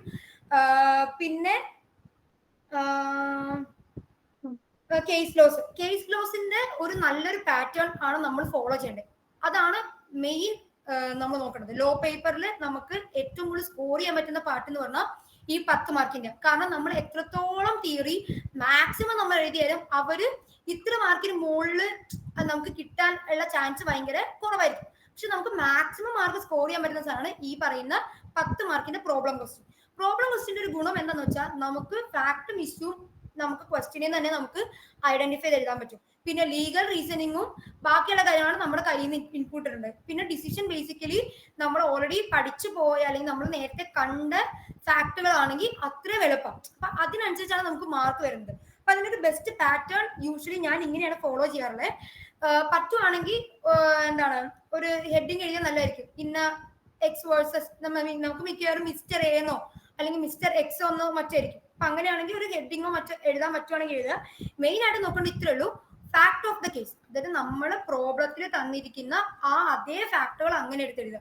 പക്ഷെ അതിനകത്ത് ശ്രദ്ധിക്കേണ്ട കാര്യം എന്ന് വെച്ചാൽ തുടക്കം മുതൽ അവസാനം വരെ എഴുതണം. പക്ഷെ അതിനകത്ത് ഇപ്പോ എന്താണ് കേസിന് കോർട്ടിൽ അപ്രോച്ച് ചെയ്തു, എന്താണ് ഇതിന് ബെനിഫിറ്റ് ഇട്ട് ആ സാധനം എഴുതി വെക്കരുത്. ആ ക്വസ്റ്റ്യൻ എന്ന് പറയുന്നത് നമുക്ക് ഇഷ്യൂലേക്ക് എഴുതുന്ന സാധനം. ബേസിക്കലി അതിന് മുന്നേ ഫാക്ട് എന്താണ് കാര്യം എന്ന് പറഞ്ഞിരിക്കുന്ന ആ പാർട്ട് മാത്രം ഫാക്ട് ആയിട്ട് എഴുതാൻ ശ്രമിക്കുക. അടുത്തതാണ് ഇഷ്യൂസ് ഓഫ് ദ കേസ്. ഇപ്പൊ ആദ്യം ഫാക്ട്സ് ഓഫ് ദ കേസ്, പിന്നെ issues of the case. Issues എഴുതുമ്പോൾ നമുക്ക് ക്വസ്റ്റ്യനിൽ തന്നെ ഒരെണ്ണം കിട്ടും. അതായത് ഇപ്പൊ ഫോർ എക്സാമ്പിൾ ഇപ്പൊ നിങ്ങൾക്ക് ഫണ്ടമെന്റൽ റൈറ്റ്സിന് ചോദിക്കുകയാണെങ്കിൽ ഇന്ന ഫണ്ടമെന്റൽ റൈറ്റ് അയക്ക് ആപ്ലിക്കബിൾ ആവും എന്നുള്ളതായിരിക്കും ചോദിക്കുന്നത്. ആ ഇതിലേക്ക് എത്തുന്നതിന് മുന്നേ തന്നെ മാക്സിമം ചിന്തിക്കുകയാണെങ്കിൽ ഒരു 2 ഇഷ്യൂസ് ഒക്കെ എഴുതാൻ പറ്റും. ഇപ്പോ ഫോർ എക്സാമ്പിൾ പറയുകയാണെങ്കിൽ ഇപ്പൊ ആർട്ടിക്കിൾ 21 എന്ന് പറയുന്നത് ഭയങ്കര ബ്രോഡ് ആയിട്ടുള്ള ഒരു ആർട്ടിക്കിളാണ്. അതിനകത്ത് കുറെ കാര്യങ്ങൾ ആ ഒരൊറ്റ ഫണ്ടമെന്റൽ റൈറ്റിനുള്ളിൽ തന്നെ കിട്ടും. ഇപ്പോ right to life and liberty എന്നാണ് പറയുന്നത്, right to dignity, right to livelihood, അങ്ങനെ കുറെ സാധനങ്ങൾ ഈ പറയുന്ന ആർട്ടിക്കിൾ 21ന്റെ കോണ്ടെക്സ്റ്റ് അടിയിൽ വരുന്ന സാധനമാണ്. അപ്പോൾ ബേസിക്കലി ഇപ്പൊ ഫോർ എക്സാമ്പിൾ ഞാനൊരു എക്സാമ്പിൾ പറയുകയാണെങ്കിൽ ഒരു കേസിലാണ് നിങ്ങൾക്ക് പഠിക്കാനുണ്ട്. അതായത് ഒരു സ്ട്രീറ്റില് ഒരു ചെറിയ ഒരു കട പോലത്തെ സെറ്റപ്പ് വെക്കുന്ന ഒരാൾക്ക് അത് കണ്ടിന്യൂ ചെയ്യാൻ പറ്റും. അവിടുത്തെ ഏതൊരു മുനിസിപ്പൽ ലോ അനുസരിച്ച് അങ്ങനെ എന്തോ പാടില്ല എന്നെന്തോ പറഞ്ഞിട്ട് അങ്ങനെ പിന്നീട് കേസ് പോയപ്പോൾ പറഞ്ഞു റൈറ്റ് ടു ലിവ്ലിഹുഡ് എന്ന് പറയുന്നത് ഈ ആർട്ടിക്കിൾ 21 അണ്ടറിൽ വരുന്നതാണ്. അതുകൊണ്ട് തന്നെ ആൾക്ക് എന്ത് ചെയ്യാം, അത് കണ്ടിന്യൂ ചെയ്യാം എന്നുള്ള രീതിയിൽ എന്താ മറ്റേ മുനിസിപ്പൽ ലോ ഇറക്കിയത് എന്താ പറയാ കോൺസ്റ്റിറ്റ്യൂഷന് എതിരാണെന്നുള്ളത് കൊണ്ട് ഇൻവാലിഡ് ആണെന്ന് പറയുന്ന ഒരു കേസിലുണ്ട്. അപ്പൊ അങ്ങനത്തെ കേസ് ഇപ്പൊ അതാണ് നിങ്ങൾക്ക് തന്നിരിക്കുന്ന പ്രോബ്ലം എങ്കിൽ നിങ്ങൾ എന്ത് ചെയ്യുക, ഇഷ്യൂസ് എഴുതുമ്പോൾ ആദ്യം എന്ത് എഴുതണം, ഈ പറയുന്ന സിറ്റുവേഷൻ ഇപ്പൊ റൈറ്റ് ടു ലിവ്ലിഹുഡ് എന്ന് പറയുന്നത് ആർട്ടിക്കിൾ 21ന്റെ അടിയിൽ വരുമോ, അതൊരു ഇഷ്യൂ ആക്കി എഴുതാം. പിന്നെ ഈ പറഞ്ഞ പോലെ ഇന്ന് ഈ പർട്ടിക്കുലർ ആള് ചെയ്യുന്ന തൊഴില് എന്താണ് ലീഗൽ ആണോ, ഇപ്പൊ റൈറ്റ് ടു ലിവ്ലിഹുഡ് എന്ന് പറയുമ്പോൾ പോലും ലീഗൽ ആണോ ഇല്ലീഗൽ ആണോ എന്നുള്ള സാധനം വരുമല്ലോ. അങ്ങനെയൊക്കെ വേണമെങ്കിൽ നിങ്ങൾക്ക് എഴുതാം. പിന്നെ ലാസ്റ്റിലേക്ക് എന്ത് വരിക, ക്വസ്റ്റ്യനിൽ ചോദിച്ച ആർട്ടിക്കിൾ 21 അനുസരിച്ച് ഇയാൾക്ക് ഇത് അവൈൽ ചെയ്യാൻ പറ്റുമോ, അല്ലെങ്കിൽ ഇപ്പൊ പർട്ടിക്കുലർ ലോ ആണോ ക്വസ്റ്റ്യൻ എങ്കിൽ ആ പർട്ടിക്കുലർ ലോ കോൺസ്റ്റിറ്റ്യൂഷണലി വാലിഡ് ആണോ. അപ്പൊ ഇങ്ങനെ നമുക്ക് എന്ത് ചെയ്യാം, എത്രത്തോളം മാക്സിമം ഇഷ്യൂസ്, ഒരു മിനിമം 3 ഇഷ്യൂസ് ഒക്കെ എഴുതിയാൽ അത്രയും നല്ലതായിരിക്കും. അപ്പോൾ ഇഷ്യൂസ് ഡെവലപ്പ് ചെയ്തെടുക്കാം. ഡയറക്റ്റ് ആ തന്നിരിക്കുന്ന ക്വസ്റ്റ്യനിലെ അതേപോലെ തന്നെ എഴുതാതെ അതിന് മുന്നേ ആയിട്ട് നിങ്ങൾ എന്ത് ചെയ്യുക, ജസ്റ്റ് ചിന്തിക്കുക. ജസ്റ്റ് എന്തെങ്കിലും പൊട്ടത്തിട്ടാണെങ്കിൽ ഇപ്പൊ ആർട്ടിക്കിൾ 21 അടിയിൽ ഇത് വരുമോ, അല്ലെങ്കിൽ റൈറ്റ് ടു ലിവ്ലിഹുഡ് ആർട്ടിക്കിൾ 21 അണ്ടറിൽ വരുമോ. അപ്പൊ നിങ്ങൾക്ക് എന്താ ഒരു ഗുണം എന്ന് വെച്ചാൽ ഈ റൈറ്റ് ടു ലിവ്ലിഹുഡ് എന്ന് പറയുന്ന സാധനം ഫണ്ടമെന്റൽ റൈറ്റ് ആർട്ടിക്കിൾ 21 അണ്ടറിൽ വരും എന്ന് പറയുന്ന കേസ് ലോസ് ഉണ്ട്. അപ്പൊ നിങ്ങൾക്ക് എന്ത് ചെയ്യാം, അത് ഈ പറയുന്ന ലീഗൽ റീസണിങ്ങിലും ജുഡീഷ്യൽ പ്രീസിഡൻസിലും യൂസ് ചെയ്യാൻ പറ്റും. അപ്പോൾ ഇഷ്യൂസ് മാക്സിമം നിങ്ങൾ ഡെവലപ്പ് ചെയ്ത് തരും. അപ്പൊ ആദ്യം ഫാക്ട് ഓഫ് ദ കേസ്, പിന്നെ ഇഷ്യൂസ് ഓഫ് ദ കേസ്, പിന്നെ ലീഗൽ റീസണിങ്. ലീഗൽ റീസണിങ് എന്ന് പറയുമ്പോൾ ബേസിക്കലി നിങ്ങൾ അതിനെപ്പറ്റി പഠിച്ച എല്ലാം തന്നെ നിങ്ങൾക്ക് എഴുതി വെക്കാം. അതായത് ഫണ്ടമെന്റൽ ഇപ്പൊ അതിനകത്ത് നിങ്ങൾ എന്ത് ചെയ്യരുത്, 15 മാർക്കിന് അത്രയും ഇലാബറേറ്റ് ആയിട്ട് എഴുതരുത്. 10 മാർക്കിനുള്ളതാണെന്നുള്ള ഒരു എന്താ പറയാ ഒരു ഐഡിയയിൽ വേണം നിങ്ങൾ എഴുതാൻ. അപ്പൊ ആദ്യം നിങ്ങൾ എന്ത് ചെയ്യുക, ഫണ്ടമെന്റൽ റൈറ്റ്സ് ഇപ്പൊ 21 പറ്റിയാണ് പറയുന്നത്. അപ്പോൾ ഫണ്ടമെന്റൽ റൈറ്റ്സിന് ഇമ്പോർട്ടൻസ് എഴുതുക, ഇന്നതാണെന്ന് എഴുതുക. അതിനുശേഷം ആർട്ടിക്കിൾ 20 അത്രയും ഇലാബറേറ്റ് ആക്കിയില്ലെങ്കിലും 21 ആർട്ടിക്കിൾ 21 എന്താ പറയുന്നതെന്ന് ആദ്യം ക്ലിയർ ആയിട്ട് എഴുതുക. എന്നിട്ട് നിങ്ങൾ എന്ത് ചെയ്യുക, ആർട്ടിക്കിൾ 21 എന്ന് പറയുന്നത് വളരെ എന്താ പറയാ വാസ്റ്റ് ആയിട്ടുള്ള ഒരു ആർട്ടിക്കിൾ ആണ്. അതിനുള്ള കുറെ വരും, അത് ഇന്നും ഒരു ക്വസ്റ്റ്യനബിൾ ആണ് എന്നുള്ള രീതിയിൽ നിങ്ങൾ എന്ത് ചെയ്യുക, നിങ്ങൾ പഠിച്ച കാര്യങ്ങളെല്ലാം എഴുതുക, എക്സ്ക്ലൂഡിങ് എന്ത് കേസ് ലോസ്. കേസ് ലോസിനുള്ളിൽ പറഞ്ഞ കാര്യങ്ങൾ നിങ്ങൾ മാക്സിമം അതിനകത്ത് തന്നെ മെൻഷൻ ചെയ്ത് പോവുക. എന്നിട്ട് മാക്സിമം എന്ത് ചെയ്യുക, അതിലേക്ക് ആ ലീഗൽ റീസണിങ്ങിൽ നിങ്ങൾ എഴുതാൻ ഉദ്ദേശിക്കുന്നത് എന്താന്ന് വെച്ചാൽ നിങ്ങൾ ഡിസിഷനിൽ പറഞ്ഞു ഇപ്പൊ ഈ പറയുന്ന ഞാൻ പറഞ്ഞ ഒരു ഫാക്ടിൽ അല്ലെങ്കിൽ ഞാൻ പറഞ്ഞ പ്രോബ്ലം ക്വസ്റ്റ്യനിലാണെങ്കിൽ അയാൾക്ക് എന്തുണ്ട്, റൈറ്റ് ടു ലിവ്ലിഹുഡ് എന്ന് പറയുന്ന ആർട്ടിക്കിൾ അവൈൽ ചെയ്യാം. അപ്പൊ അയാൾക്ക് നമ്മൾ എന്തിലേക്കാണ് വരുന്നത്, അയാൾക്ക് എന്ത് വേണം, ഫണ്ടമെന്റൽ കോൺസ്റ്റിറ്റ്യൂഷൻ പറഞ്ഞു വെക്കുന്ന ഫണ്ടമെന്റൽ റൈറ്റിന് അദ്ദേഹം എന്താണ് എലിജിബിൾ ആണ്, അല്ലെങ്കിൽ അയാൾക്ക് ആപ്ലിക്കബിൾ ആണ്. ആ കാര്യത്തിലേക്ക് നിങ്ങൾ കൊണ്ടെത്തിക്കണം. അപ്പൊ ആദ്യം ആർട്ടിക്കിൾ 21 എന്താന്ന് പറഞ്ഞു വെക്കുക, അത് ഈ കോണ്ടെക്സ്റ്റിൽ എങ്ങനെയാണ് ആപ്ലിക്കബിൾ ആവുന്ന പറയാ, എന്നിട്ട് ഈ പർട്ടിക്കുലർ കേസിൽ അത് എങ്ങനെ കൊണ്ടുവരും എന്നുള്ളതും പറഞ്ഞു വെക്കും. ക്ലിയർ? ആ സമയത്ത് നിങ്ങൾ എന്ത് ചെയ്യുക, നമ്മൾ മുന്നേ പറഞ്ഞു വെച്ചിരിക്കുന്ന ഇഷ്യൂസ് ഏതൊക്കെയാണോ ആ ഇഷ്യൂസിന് ആൻസർ എന്ന് പറഞ്ഞ രീതിയിലായിരിക്കും നിങ്ങൾ എന്ത് ചെയ്യേണ്ടത്, ലീഗൽ റീസണിങ് കംപ്ലീറ്റ്ലി കൊണ്ടുപോകേണ്ടത്. ഇപ്പൊ ഞാൻ ചോദിച്ച കാര്യം റൈറ്റ് ടു ലിവ്ലിഹുഡ് എന്ന് പറയുന്നത് ആർട്ടിക്കിൾ 21 അണ്ടറിൽ വരും. അപ്പൊ റൈറ്റ് ടു ലിവ്ലിഹുഡ് എന്ന് പറയുന്നത് ആർട്ടിക്കിൾ 21 അണ്ടറിൽ വരും. കാരണം right to life and liberty എന്ന് പറയുന്നതിൽ എനിക്ക് എന്റെ ഡിഗ്നിഫൈഡ് ലൈഫ് കണ്ടിന്യൂ ചെയ്യണമെങ്കിൽ എനിക്ക് എന്ത് വേണം, ഒരു നല്ല ലിവ്ലിഹുഡ് വേണം. അപ്പൊ അതെനിക്ക് കൊണ്ടുപോകാന്നുള്ളത് അത് എന്റെ റൈറ്റ് ആണ് എന്നുള്ള രീതിയിൽ, ആ ഒരു രീതിയിലേക്ക് വേണം നിങ്ങൾ ആൻസർ. അപ്പൊ നേരത്തെ പറഞ്ഞ ഇഷ്യൂസിന് ആൻസർ എക്സ്പ്ലെയിൻ ചെയ്യുന്ന രീതിയിലാവണം നിങ്ങളുടെ ലീഗൽ റീസണിങ്. ക്ലിയർ ആവുന്നുണ്ടോ? അങ്ങനെ വേണം നിങ്ങളെ ലീഗൽ റീസണിങ് കംപ്ലീറ്റ് ചെയ്യാൻ. ഞാൻ പറയുന്നത് ക്ലിയർ ആവുന്നു ഞാൻ വിശ്വസിക്കുന്നു.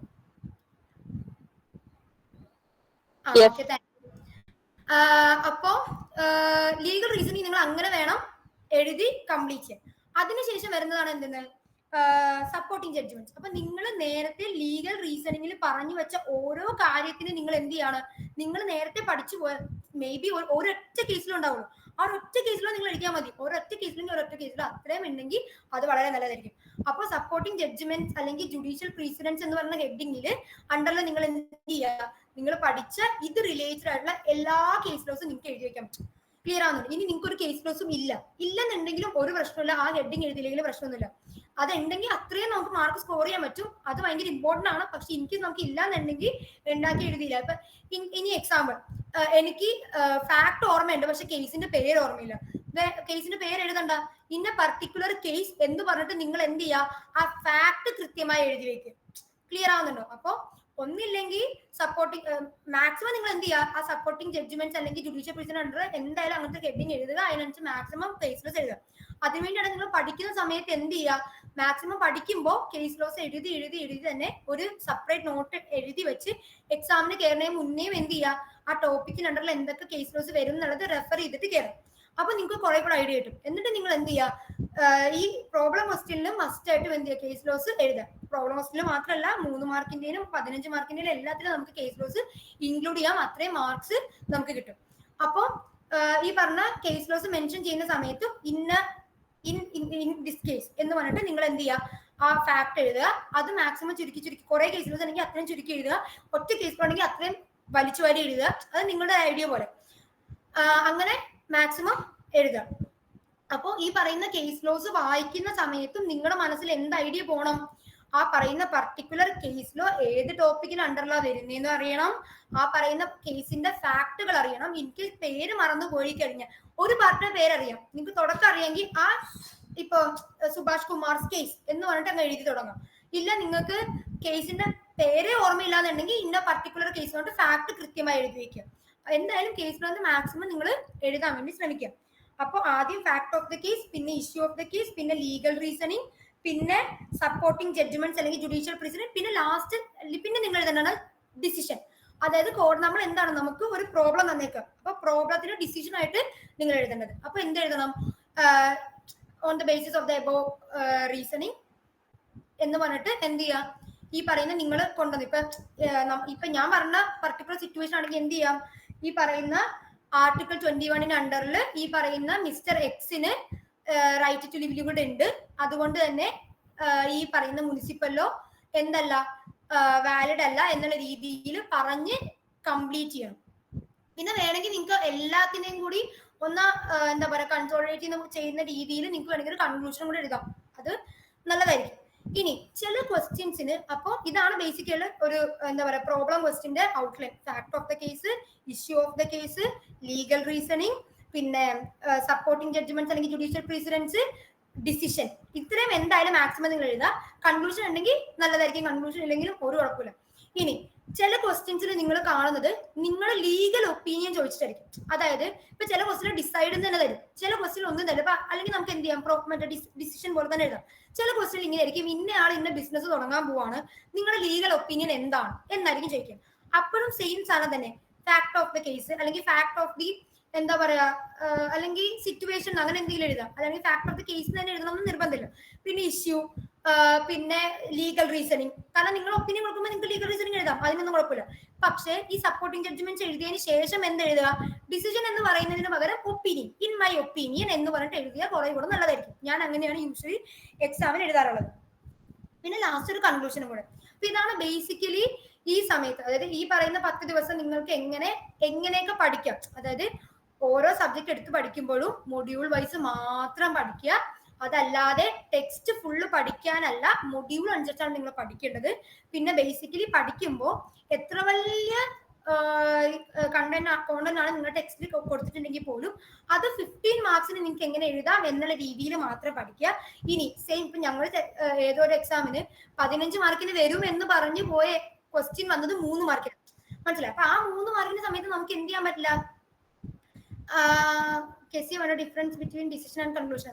Decision basically as A code പറയുന്നത് പോലെ, എന്താ പറയാ, ഇപ്പൊ ഞാൻ എഴുതാറുള്ളത് ഇങ്ങനെയാണ്, ദ കോഡ് ഹെൽഡ് ദാറ്റ്, അല്ലെങ്കിൽ ഞാൻ അങ്ങനെ എഴുതാറുള്ളത് ദ കോഡ് ഹെൽഡ് ദാറ്റ് ഇന്ന ഡിസിഷൻ എന്ന് പറയുന്നത്. കൺക്ലൂഷന് ബേസിക്കലി നമ്മൾ ആദ്യം മുതൽ അവസാനം വരെയുള്ള എല്ലാ കാര്യങ്ങളും മെൻഷൻ ചെയ്ത് പോകും. അതായത് ബേസിക്കലി ഈ പർട്ടിക്കുലർ കേസിൽ എന്താണ് പറഞ്ഞു പോകുന്നത് എന്ന് 1 ലൈനിൽ എഴുതാം. ഇപ്പം ഞാൻ പറഞ്ഞ സിറ്റുവേഷനിലാണെങ്കിൽ എന്ത് എഴുതാം, ഇന്ന ആൾക്ക് ഇന്ന എന്താ പറയാ തൊഴിലായിരുന്നു, അയാൾക്ക് എന്ത് ചെയ്യാം, ആർട്ടിക്കിൾ 21 അനുസരിച്ച് റൈറ്റ് ടു ലിവ്ലിഹുഡ് ഉണ്ട്, അത് ഇന്ന കേസ് സപ്പോർട്ട് ചെയ്യുന്നുണ്ട് എന്നുള്ള രീതിയിൽ. ഡിസിഷൻ എന്ന് പറയുന്നത് ആ പർട്ടിക്കുലർ സിറ്റുവേഷനിൽ ഇപ്പൊ നമ്മൾ എന്താ പറയുന്നത്, മിസ്റ്റർ എക്സിന് ഇന്നത് അവൈൽ ചെയ്യാം എന്നുള്ളത് ഒരു കോടതി പറയുന്നത് പോലെ ഡിസിഷൻ നമ്മൾ എഴുതി വെക്കുക. പക്ഷെ കൺക്ലൂഷൻ ബേസിക്കലി ഈ മൊത്തം പറഞ്ഞു പോയ കാര്യത്തിനെ ഒന്ന് കൺസോളിഡേറ്റ് ചെയ്യുന്നത് പോലെ നമുക്ക് എഴുതി വെക്കാം.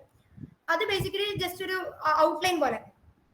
അപ്പോ പഠിക്കുമ്പോൾ നമ്മൾ എന്ത് ചെയ്യുക, 15 മാർക്കിന്റെ ബേസിൽ പഠിക്കുക, 3 മാർക്കിന് ചോദിച്ചാലും എഴുതാൻ പറ്റുന്ന രീതിയിൽ വേണം പഠിക്കുക. അപ്പൊ മാർക്ക് ബേസ്ഡിൽ പഠിക്കുക, മൊഡ്യൂൾ വച്ച് പഠിക്കുക, ബികോം പേപ്പേഴ്സിന് മാക്സിമം സ്കോർ ചെയ്യാൻ പറ്റും, അതുകൊണ്ട് എല്ലാ പോയിന്റ്സും പഠിക്കുക. കൃത്യമായി കോഡോ അല്ലെങ്കിൽ നിങ്ങൾക്ക് എങ്ങനെയാണോ പഠിക്കാൻ ഇഷ്ടം അതേപോലെ കോഡോ കഥയോ അല്ലെങ്കിൽ എന്തെങ്കിലും ലോജിക്കലായിട്ട് എന്തെങ്കിലും ഒരു സാധനമോ അങ്ങനെ എന്ത് ഉണ്ടാക്കിയാലും കുഴപ്പമില്ല. പക്ഷെ ആ ഉണ്ടാക്കുന്ന കോഡ് അല്ലെങ്കിൽ സാധനം നിങ്ങൾ മറന്നു പോകുന്നു. അപ്പൊ അതിനൊക്കെ എന്ത് ചെയ്യുക, കുറച്ച് നോട്ടാക്കി എഴുതി വെക്കുക. പിന്നെ എന്താ പറയാ, ഈ ബികോം പേപ്പേഴ്സിൽ ഓവറായിട്ട് ടൈം ഇൻവെസ്റ്റ് ചെയ്യരുത്. പിന്നെ ലോ പേപ്പേഴ്സിൽ നിങ്ങൾക്ക് ആക്ച്വലി നല്ല സമയമുണ്ട്. 15ന് 10ാം തീയതി PMBS കഴിഞ്ഞാൽ പിന്നെ 15ന് ടോട്ടാണ്. അപ്പൊ നിങ്ങൾക്ക് ഇടയിലൊരു 4 ഡേ അല്ലെങ്കിൽ 5 ഡേ ഗ്യാപ്പ് ഉണ്ട്. പിന്നെ 15ന് ടോട്ട് കഴിഞ്ഞാൽ പിന്നെ നിങ്ങൾക്ക് 26ന് കോൺസ്റ്റിറ്റ്യൂഷൻ അല്ലേ, അപ്പൊ അതിന് നല്ല ഗ്യാപ്പ് ഉണ്ട്. അപ്പൊ നല്ല രീതിയിൽ സ്കോർ ചെയ്യാൻ പറ്റും. പിന്നെ ഈ ടോട്ടും കോൺസ്റ്റിറ്റ്യൂഷൻ എന്ന് പറഞ്ഞു കഴിഞ്ഞാൽ നമ്മൾ ഇനി പഠിക്കാൻ പോണ എല്ലാ സാധനങ്ങളും, ഇപ്പൊ നിങ്ങൾ ഇനി അടുത്ത സെമ്മില് കോൺട്രാക്ട് പഠിക്കും, കോൺട്രാക്ടിന്റെ ബേസ് ആണ് ടോട്ട്. അപ്പൊ ടോട്ടൊക്കെ പഠിക്കുമ്പോൾ എന്താ പറയാ, നല്ല മനസ്സിലാക്കി പഠിക്കാം. അപ്പൊ നിങ്ങൾക്ക് അടുത്ത വർഷവും അത് ഉപയോഗപ്പെടും. പിന്നെ കോൺസ്റ്റിറ്റ്യൂഷന്റെ നിങ്ങൾ 51A വരെ എന്താ നിങ്ങൾ ഇപ്പൊ പഠിക്കുന്നതെന്ന് തോന്നുന്നു, എനിക്ക് കൃത്യമായി ഓർമ്മയില്ല. അപ്പൊ അത്ര പഠിക്കുന്നുള്ളൂ. ബാക്കി ഇനി നിങ്ങൾ അടുത്ത സെമ്മിലായിരിക്കും പഠിക്കുക. അപ്പൊ അത് നിങ്ങൾ ടച്ച് വിട്ടു പോയി. ഈ ആർട്ടിക്കിൾസ് ഫണ്ടമെന്റൽ റൈറ്റ്സിന്റെ സാധനം ഞങ്ങൾ ഇപ്പോഴും ഫൈനൽ ഇയർ ആയിട്ട് ഞങ്ങൾ പഠിക്കുന്ന സാധനം. കാരണം കോൺസ്റ്റിറ്റ്യൂഷൻ അറിയാലോ, നമ്മൾ എല്ലാ ലോസിന്റെയും ബേസ് ആണ്. അപ്പൊ ഈ പറയുന്ന കേസ് ലോസ് തന്നെ നമ്മൾ പിന്നെയും പഠിക്കും. അപ്പൊ അതുകൊണ്ട് തന്നെ നിങ്ങൾ അത്രയും ഇന്റൻസ് ആയിട്ട് തന്നെ പഠിക്കുക, അത്രയും മനസ്സിലാക്കി തന്നെ പഠിക്കുക. പിന്നെ ഈ പറഞ്ഞ പോലെ ഒരു ടോപ്പിക്കിൽ തന്നെ കുറെ ടൈം ഇൻവെസ്റ്റ് ചെയ്യാൻ നിൽക്കരുത്. മാർക്ക് ബേസ്ഡ് പഠിക്കുക, സമയം വെച്ച് പഠിക്കുക, കേസ് ലോസ് മാക്സിമം നോക്കുക. ഇനി ഞാൻ എക്സാമിന്റെ സമയത്ത് നിങ്ങൾ എന്തൊക്കെയാ ചെയ്യേണ്ടതെന്നുള്ളത് പറയാൻ പാടും. ബേസിക്കലി നമുക്ക് 3 മണിക്കൂറാണ് എക്സാം ഉള്ളത്. അപ്പൊ 3 മണിക്കൂർ എക്സാം സ്റ്റാർട്ട് ചെയ്യുന്നതിന് മുന്നേ മാക്സിമം കയറാൻ ശ്രമിക്കുക. പക്ഷെ എക്സാം സ്റ്റാർട്ട് ചെയ്യുന്നതിന് മുന്നേ കയറാൻ പറ്റിയില്ലെങ്കിലും പ്രശ്നമൊന്നുമില്ല. ഇപ്പൊ ഞാനൊക്കെ ചിലപ്പോ 10 മിനിറ്റ് 15 മിനിറ്റ് ഒക്കെ ലേറ്റ് ആയിട്ടൊക്കെ കയറാം. പക്ഷെ എന്നാലും നിങ്ങൾ അങ്ങനത്തെ ഒരു സാധനം ഫോളോ ചെയ്യാണ്ട് ആദ്യം മുതലേ തന്നെ എക്സാമിന് മുന്നേ തന്നെ കയറാൻ ശ്രമിക്കുക. അപ്പൊ നിങ്ങൾക്ക് എന്താ ഗുണം എന്ന് വെച്ചാൽ, എക്സാം അതായത് ഈ 3 മണിക്കൂറിന്റെ ആ ഡ്യൂറേഷൻ സ്റ്റാർട്ട് ചെയ്യുന്നതിന് മുന്നേ തന്നെ ഫ്രണ്ട് പേജ് ഒക്കെ ക്ലിയർ ആയിട്ട് നിങ്ങൾക്ക് എഴുതാൻ പറ്റും. പിന്നെ ഈ ഫ്രണ്ട് പേജ് എന്താ പറയാ, മാർക്ക് ചെയ്യുമ്പോൾ വളരെ സൂക്ഷിച്ചു വേണം ചെയ്യാൻ. കൃത്യമായി രജിസ്റ്റർ നമ്പറും ഒക്കെ ചെയ്യണം. ഇൻകേസ് എന്തെങ്കിലും തെറ്റിപ്പോയാലും നിങ്ങൾ ടെൻഷൻ അടിക്കരുത്. അപ്പൊ തന്നെ ടീച്ചേഴ്സിനോട് പറഞ്ഞിട്ട് എന്ത് ചെയ്യാം, അവര് പറഞ്ഞുതരും നിങ്ങൾ എന്താ ചെയ്യേണ്ടത്. ഭയങ്കരമായിട്ട് കുത്തിക്കീറിയിട്ടുണ്ടെങ്കിൽ അവർ ചിലപ്പോൾ വേറെ തരുമായിരിക്കും. ഇല്ല നിങ്ങൾക്ക് ചെറുതാണ് അവിടെ കട്ട് ചെയ്തിട്ട് നിങ്ങൾക്ക് എഴുതാൻ പറ്റുന്നുണ്ടെങ്കിൽ അങ്ങനെ എഴുതാം. എന്തായാലും അത് ഫിൽ ഔട്ട് ചെയ്യുമ്പോൾ ഭയങ്കര സൂക്ഷിച്ച് ചെയ്യാം. പിന്നെ ആദ്യത്തെ ദിവസം എന്തായാലും ടെൻഷൻ ഉണ്ടാവും. കാരണം ഞങ്ങൾ പറഞ്ഞില്ലേ, ഞങ്ങൾ 3rd സെമ്മിലാണ് ഫസ്റ്റ് സെം എക്സാം എഴുതാൻ പോണേ. ഞങ്ങൾക്ക് ഒരു ഐഡിയ ഉണ്ടായിരുന്നില്ല എങ്ങനെയാ ചെയ്യേണ്ടതെന്നോ. ടീച്ചർമാരൊന്നും നമുക്ക് അങ്ങനെ എന്താ പറയാ ഇൻസ്ട്രക്ഷൻസ് ഒന്നും തന്നിട്ടുണ്ടായില്ല. അപ്പൊ അതുകൊണ്ട് നമുക്ക് നല്ല ടെൻഷൻ ഉണ്ടാവും. പക്ഷെ എന്നാലും ഒരു എക്സാം ഒക്കെ കഴിയുമ്പോൾ സെറ്റ് ആവും. അപ്പൊ ആദ്യം തന്നെ എന്ത് ചെയ്യുക, എക്സാമിന് മുന്നേ കയറാൻ ശ്രമിക്കുക. കൃത്യമായി എല്ലാം ഫില്ല് ചെയ്തിട്ട് 3 മണിക്കൂർ സമയം മാക്സിമം യൂട്ടിലൈസ് ചെയ്യാൻ ശ്രമിക്കുക. പിന്നെ ഞാൻ യൂഷ്വലി മാക്സിമം ശ്രമിക്കാറുള്ളതെന്ന് വെച്ചാൽ 15 മാർക്ക് ക്വസ്റ്റ്യൻ ആണ് ഞാൻ ആദ്യം എഴുതി തുടങ്ങും. കാരണം ഈ 3 മാർക്ക് എഴുതി തുടങ്ങുന്ന സമയത്ത് എനിക്ക് ഫേസ് ചെയ്യേണ്ടി വരുന്നിട്ടുള്ള ഒരു ബുദ്ധിമുട്ട് എന്താണെന്ന് വെച്ചാൽ ഞാൻ 3 മാർക്കിൽ കുറെ ടൈം ഇൻവെസ്റ്റ് ചെയ്യും. പക്ഷെ ചിന്തിക്കേണ്ട കാര്യം എന്താണെന്ന് വെച്ചാൽ നമ്മൾ അതിനകത്ത് എത്ര എഴുതി വെച്ചാലും നമുക്ക് എത്ര മാർക്ക് കിട്ടുള്ളൂ? 3 മാർക്ക് കിട്ടുള്ളൂ. അതിനപ്പുറത്തേക്ക് നമുക്ക് കിട്ടില്ല. അപ്പൊ ആദ്യം തന്നെ 3 മാർക്ക് അറ്റംപ്റ്റ് ചെയ്യാതെ 15 മാർക്ക് എഴുതി തുടങ്ങും. അപ്പൊ 15 മാർക്കിന് നമുക്ക് മാക്സിമം ടൈമും കിട്ടും, നമ്മുടെ എല്ലാ പോയിന്റ്സും കിട്ടും. പിന്നെ ഒന്നാമത്തെ കാര്യം നമ്മളെ ആ കേറിയ ടൈം, അപ്പൊ നമ്മൾ ഭയങ്കര ഫ്രഷ് ആയിരിക്കും. ആ സമയത്ത് നമുക്ക് എന്ത് ചെയ്യാം, മാക്സിമം വൃത്തിക്ക് തന്നെ എല്ലാ പോയിന്റ്സും എഴുതി വെക്കാൻ പറ്റും. അപ്പൊ ആദ്യം 15 മാർക്സിന്റെ ക്വസ്റ്റ്യൻസ് അറ്റൻഡ് ചെയ്യാൻ ശ്രമിക്കുക. അതിനുശേഷം 10 മാർക്സ്, ഏറ്റവും ലാസ്റ്റ് 3 മാർക്സ്. ഞാൻ ഫോളോ ചെയ്യാൻ ശ്രമിക്കാറുള്ള ടൈമിംഗ് പാറ്റേൺ എന്ന് പറഞ്ഞാൽ 45 മിനിറ്റ്സ് ആണ് 15 മാർക്കിന് യൂസ് ചെയ്യാറുള്ളത്. അതായത് 45 മിനിറ്റ്സ് 2 15 മാർക്ക്. ഇപ്പൊ നിങ്ങൾ ക്വസ്റ്റ്യൻ പേപ്പർ കണ്ടിട്ടുണ്ടോ എന്ന് എനിക്കറിയില്ല. കണ്ടിട്ടുണ്ടെങ്കിൽ പാർട്ട് എയിലാണ് 3 മാർക്കിന്റെ വരുന്നത്. 3 മാർക്കിന്റെ 5 ക്വസ്റ്റ്യൻസ് ആണുള്ളത്. പിന്നെ 6 ക്വസ്റ്റ്യൻസ് മൊത്തം ഉണ്ടാവും, അതിനകത്ത് ഏതെങ്കിലും 5 ക്വസ്റ്റ്യൻസ്. പിന്നെ രണ്ടാമത് വരുന്ന പാർട്ട് ബിയിലാണ് നിങ്ങളുടെ പ്രോബ്ലം ക്വസ്റ്റ്യൻസ് 10 മാർക്കിന്റെ വരിക. 10 മാർക്കിന്റെയും 4 ക്വസ്റ്റ്യൻസ് ഉണ്ടാവും, അതിനകത്ത് ഏതെങ്കിലും 3 എഴുതുക. പാർട്ട് സിയില് 3 15 മാർക്ക് ക്വസ്റ്റ്യൻ ഉണ്ടാവും, അതിനകത്ത് ഏതെങ്കിലും 2 15 മാർക്ക് എഴുതാം. അപ്പോ ഏറ്റവും ഫസ്റ്റ് 15 മാർക്ക് എഴുതുക. 45 മിനിറ്റ്സിൽ ഒരു ക്വസ്റ്റ്യൻ കംപ്ലീറ്റ് ചെയ്യുക. പിന്നെ 45 മിനിറ്റ്സിൽ അടുത്ത ക്വസ്റ്റ്യൻ കംപ്ലീറ്റ് ചെയ്യുക. പിന്നെ 10 മാർക്കിന് 20 മിനിറ്റ്സ് ആണ് ഒരു കണക്ക്. ഇപ്പൊ 10 മാർക്കിന് 20 മിനിറ്റ്സ് വെച്ചിട്ട് 3 ക്വസ്റ്റ്യൻ. അപ്പൊ ആദ്യത്തെ 15 മാർക്ക് അറ്റൻഡ് ചെയ്യാൻ വേണ്ടി നമ്മൾ 45 മിനിറ്റ്സ് വെച്ചിട്ട് 1.5 മണിക്കൂർ എടുക്കും. പിന്നെ 10 മാർക്കിന്റെ ഇതിന് 20 മിനിറ്റ്സ് വെച്ചിട്ട് 3 ക്വസ്റ്റ്യന് നമ്മൾ 1 മണിക്കൂർ എടുക്കും. അപ്പൊ നമുക്ക് എത്രയായി? മൊത്തം 2.5 മണിക്കൂർ കഴിഞ്ഞു. പിന്നെയുള്ള അരമണിക്കൂറാണ് നമ്മൾ എന്ത് എഴുതേണ്ടത്? 3 മാർക്കിന്റെ എഴുതുന്നത്. അത്രേ എഴുതാനുള്ളതേ ഉള്ളൂ 3 മാർക്കിന്. നമ്മൾ അതിന് കുറെ ടൈം ഇൻവെസ്റ്റ് ചെയ്ത് സമയം കളയരുത്. ലാസ്റ്റ് നമുക്ക് ഒന്നും എഴുതാനുള്ള ടൈം ഉണ്ടാവില്ല. നിങ്ങൾക്ക് ഇനി എന്ത് ചെയ്യാം, 3 മാർക്കിന് തുടങ്ങാം. 3 മാർക്കിൽ തുടങ്ങിയാലും ഈ പറയുന്ന ടൈം നിങ്ങൾ കാൽക്കുലേറ്റ് ചെയ്തതിന് ശേഷം മാത്രം എഴുതാം. ഇത് ഞാൻ യൂഷ്വലി ഫോളോ ചെയ്യുന്ന ടൈമിംഗ് ആണ്. നിങ്ങൾക്ക് അങ്ങനെ ഇന്ന ടൈമിംഗ് തന്നെ ഫോളോ ചെയ്യണമെന്നൊന്നുമില്ല. നിങ്ങൾക്ക് കൺവീനിയന്റ് ആയിട്ടുള്ള, നിങ്ങൾക്ക് തോന്നണ ഏത് ടൈമിംഗ് വേണമെങ്കിൽ നിങ്ങൾക്ക് യൂസ് ചെയ്യാം. പിന്നെ ഈ പറഞ്ഞ പോലെ ഇപ്പൊ 15 മാർക്ക് നമ്മൾ അതിനനുസരിച്ച് പഠിച്ചതാണെങ്കിൽ നമ്മൾ ആ 15 മാർക്കിന് എഴുതി കഴിഞ്ഞ് കുറച്ച് എക്സ്ട്രാ ടൈം ഉണ്ടെങ്കിൽ നമുക്ക് എന്ത് ചെയ്യാം, അതടുത്ത ഇതിന് യൂസ് ചെയ്യാം. അപ്പൊ ഒരു മാക്സിമം പക്ഷെ നിങ്ങൾ എന്ത് എടുക്കാൻ പാടുള്ളൂ, ഇത്ര ടൈമേ എടുക്കാൻ പാടുള്ളൂ. കാരണം ഈ പറഞ്ഞ പോലെ 15 മാർക്കിനാണെങ്കിലും നമ്മൾ എത്രയൊക്കെ എഴുതിയാലും തിയറി പാർട്ട് ആയതുകൊണ്ട് തന്നെ അവര് മാക്സിമം പിടിച്ചിട്ടുള്ളൂ. അത് നമ്മൾ ടീച്ചർമാര് പറഞ്ഞു കേട്ടിട്ടുള്ളതാണ്. മാക്സിമം ഒരു 9, 8, 10 ഒക്കെയാണ് അവര് നമ്മൾ പറഞ്ഞിട്ടുള്ളത്. ടീച്ചർമാര് പറഞ്ഞുള്ള അറിവാണ്. അപ്പൊ അതുകൊണ്ട് തന്നെ നമ്മള് അതിനകത്ത് മാക്സിമം നമ്മൾ 15 മാർക്ക് കിട്ടാൻ വേണ്ടി തന്നെ എഴുതുക. എന്നിരുന്നാൽ പോലും അതിനകത്ത് കുറെ ടൈം ഇൻവെസ്റ്റ് ചെയ്ത് കുറെ സമയവും കളയരുത്. യൂഷ്വലി ഞാൻ പേജിന്റെ നമ്പേഴ്സിനൊക്കെ കൂടുതൽ ഞാൻ നോക്കാറുള്ള ടൈമാണ്. നമ്മുടെ ടൈമിന് നമ്മുടെ മാക്സിമം പോയിന്റ്സ് എഴുതാം. മനസ്സിലായി? ഇന്ന പേജിനൊക്കെ കൂടുതൽ ഞാൻ എന്താ പറയാ ടൈമാണ് നോക്കാറുള്ളത്. ടൈമും മാക്സിമം പോയിന്റ്സും. പിന്നെ ഈ കേസ് ലോസിന്റെ അണ്ടറിൽ അതേപോലെ തന്നെ മെയിൻ പോയിന്റ്സിൽ നമ്മൾ അട്രാക്ട് ചെയ്യാൻ പറ്റുന്ന രീതിയിലെ പോയിന്റ്സ് ഉണ്ടാവുമല്ലോ, അങ്ങനത്തെ പോയിന്റ്സ് എല്ലാം ഞാൻ പെൻസിൽ കൊണ്ട് മാർക്ക് ചെയ്ത് പോകാറുണ്ട്. അത് ഞാൻ എല്ലാ എക്സാമിനും യൂഷ്വലി കീപ്പ് ചെയ്യുന്ന സാധനം. അതായത് എല്ലാ കേസ് ലോസിന്റെ അണ്ടറിലും ഞാൻ എന്ത് ചെയ്യും, അവർ കേസ് ലോ ആണെന്ന് അറിയാം, വായിക്കും എന്നറിയാം. എന്നാൽ പോലും ഇപ്പോ ചില ആൾക്കാർ വായിച്ചില്ല, അല്ലെങ്കിൽ ഫുൾ വായിക്കുന്നില്ല, തുടക്കം ലാസ്റ്റ് മാത്രം വായിക്കുന്നത്, അല്ലെങ്കിൽ എന്തെങ്കിലുമൊക്കെ വായിക്കുന്നുള്ളൂ എന്നുണ്ടെങ്കിൽ നമ്മൾ അവരുടെ എന്താ പറയുക അറ്റൻഷൻ എടുക്കാൻ വേണ്ടിയിട്ട് എന്ത് ചെയ്യുക, കേസ് ലോസിന് അണ്ടറിലൊക്കെ മാക്സിമം അണ്ടർലൈൻ ചെയ്ത് തന്നെ പോവാ. പെൻസിലോ പേനയോ എങ്ങനെയാന്ന് വെച്ചാൽ നിങ്ങൾ അണ്ടർലൈൻ ചെയ്ത് പോവാം. പിന്നെ മെയിൻ പോയിന്റ്സ്, കീ പോയിന്റ്സ് എല്ലാം അണ്ടർലൈൻ ചെയ്യുക. പിന്നെ ഹൈലൈറ്റ് ചെയ്യേണ്ടതൊക്കെ ഹൈലൈറ്റ് ചെയ്ത് തന്നെ മാക്സിമം എഴുതാൻ ശ്രമിക്കുക. 15 ആണെങ്കിലും 10 ആണെങ്കിലും 3 മാർക്കിന് നമുക്ക് എന്ത് ചെയ്യാം, ഇതേപോലെ തന്നെ യൂസ് ചെയ്യാം. ഇപ്പൊ 15 മാർക്കിന് നമ്മൾ യൂഷ്വലി പാരഗ്രാഫർ എഴുതുക. ഈ പാരഗ്രാഫർ എഴുതുന്ന സമയത്ത് നമ്മൾ എന്ത് ചെയ്യും, കേസിലോ ഇടയിൽ എഴുതുമ്പോൾ അത് മിസ് ഔട്ട് ആയി പോരുത്. അപ്പൊ അതിനാണ് ഈ അണ്ടർലൈൻ ചെയ്യാൻ പറയുന്നത്. അപ്പോൾ ഞാൻ യൂഷ്വലി എന്താ പറയുക യൂസ് ചെയ്യുന്ന ഒരു മെത്തേഡാണ് ഈ 45 മിനിറ്റ്സ്, 20 മിനിറ്റ്സ്, പിന്നെ ലാസ്റ്റത്തെ 30 മിനിറ്റ്സ് ഈ പറയുന്ന 15 മാർക്കിന് വെച്ചിട്ട്, അല്ല 3 മാർക്സിന്റെ ക്വസ്റ്റ്യന് യൂസ് ചെയ്യാറുള്ളത്. പിന്നെ ഏത് എഴുതിയാലും മാക്സിമം ഈ ടൈം നോക്കിയിട്ട് എഴുതുക, ടൈം വേസ്റ്റ് ചെയ്യരുത്. പിന്നെ എല്ലാ ക്വസ്റ്റ്യനും ഒരു ഇൻട്രൊഡക്ഷൻ, ഒരു മെയിൻ ബോഡി, പിന്നെ ഒരു കൺക്ലൂഷൻ. ഇൻട്രൊഡക്ഷൻ ഞാൻ ആദ്യം മുതലേ പറഞ്ഞു. എന്ത് ചെയ്യണം, ഡയറക്റ്റ് ആയിട്ട് ടോപ്പിക്കിലേക്ക് കയറാതെ ആ മെയിൻ ടോപ്പിക് എന്താണ്, അല്ലെങ്കിൽ നമ്മുടെ സബ്ജക്റ്റിനെ പറ്റി എന്തെങ്കിലും എഴുതുക, മെയിൻ ടോപ്പിക്കിനെ പറ്റി എഴുതുക. ആ മെയിൻ ടോപ്പിക്കുള്ള സബ് ടോപ്പിക്കുകൾ ഇതൊക്കെയാണെന്ന് മെൻഷൻ ചെയ്ത് പോവാ. ആ സബ് ടോപ്പിക്കിൽ ഇന്ന ടോപ്പിക്കാണ് ഇപ്പൊ ഞാൻ പറയാൻ പോണത്. അങ്ങനെ അല്ല, ഈ ടോപ്പിക്കിന് എന്താ പറയാ, നമ്മൾ അങ്ങനെ എല്ലാം ഔട്ട്ലൈൻ ചെയ്തുകൊണ്ട് നമ്മുടെ ക്വസ്റ്റ്യന്റെ ടോപ്പിക്കിലേക്ക് കയറി കഴിഞ്ഞാൽ കുറെ കൂടി നല്ലതായിരിക്കും. പിന്നെ എന്താ, 3 മാർക്കിന്റെ ക്വസ്റ്റ്യനിൽ ഒരു മാക്സിമം ഒരു 1.5 പേജ് എഴുതുക, കൂടി പോയാൽ 2 പേജ്, അതിനൊക്കെ കൂടുതൽ എഴുതി നമ്മുടെ സമയം കളയിട്ട്. പിന്നെ ഈ 3 മാർക്കിന് എന്ത് എഴുതണം എന്ന് വെച്ചാൽ, എന്താണോ ക്വസ്റ്റ്യൻ ചോദിച്ചിരിക്കുന്നത് ആ ക്വസ്റ്റ്യന് ഡയറക്റ്റ് ആയിട്ട് നിങ്ങൾക്ക് ആൻസർ എഴുതാം. ആ സമയത്ത് നിങ്ങൾ എന്ത് ചെയ്യരുത്, ഞാൻ നേരത്തെ 15 മാർക്കിന് എഴുതാൻ പറഞ്ഞ പോലെ കോൺസ്റ്റിറ്റ്യൂഷനെ പറ്റിയും ഫണ്ടമെന്റൽ റൈറ്റ്സിനെ പറ്റിയും എഴുതരുത്. എന്താണോ 3 മാർക്കിന് ക്വസ്റ്റ്യൻ ചോദിച്ചിരിക്കുന്നത് ആ ക്വസ്റ്റ്യന് വേണ്ടി മാത്രം നിങ്ങൾ ആൻസർ എഴുതിയാൽ മതി. ഇപ്പൊ എക്സാമ്പിൾ എന്താ, ഇപ്പൊ നിങ്ങൾക്ക് കുറെ ഡോക്ടറിൻസ് പഠിക്കാനുണ്ടാവും കോൺസ്റ്റിറ്റ്യൂഷനകത്ത്. എന്താണ് doctrine of pith and substance, അങ്ങനെ ഓരോ ഡോക്ടറിൻസ് പഠിക്കും. അപ്പൊ ആ ഡോക്ടറിനെ പറ്റിയാണ് ചോദിക്കണമെങ്കിൽ ഡയറക്റ്റ് ആയിട്ട് ആ ഡോക്ടറിന് എന്താണെന്ന് മാത്രം എഴുതുക.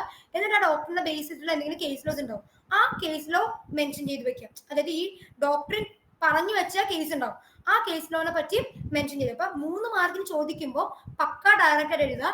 15 മാർക്ക് 10 മാർക്കിന് കുറവ് ഡയറക്റ്റ് ആണ്. പക്ഷെ എന്നാലും നമ്മൾ എന്ത് ചെയ്യുക, തുടക്കം ലീഗൽ റീസണിങ്ങിന് സ്റ്റാർട്ടിങ്ങിൽ നമുക്ക് വേണമെങ്കിൽ എന്തെങ്കിലും ഒരു ഇൻട്രൊഡക്ഷൻ പോലെ കൊടുക്കാം, അട്രാക്ട് ചെയ്യുന്ന രീതിയിൽ. പിന്നെ എന്താണ്, 15 മാർക്കിന് എന്താണെങ്കിലും നിങ്ങൾ ഡയറക്റ്റ് ആയിട്ട് മാക്സിമം എഴുതാൻ ശ്രമിക്കരുത്.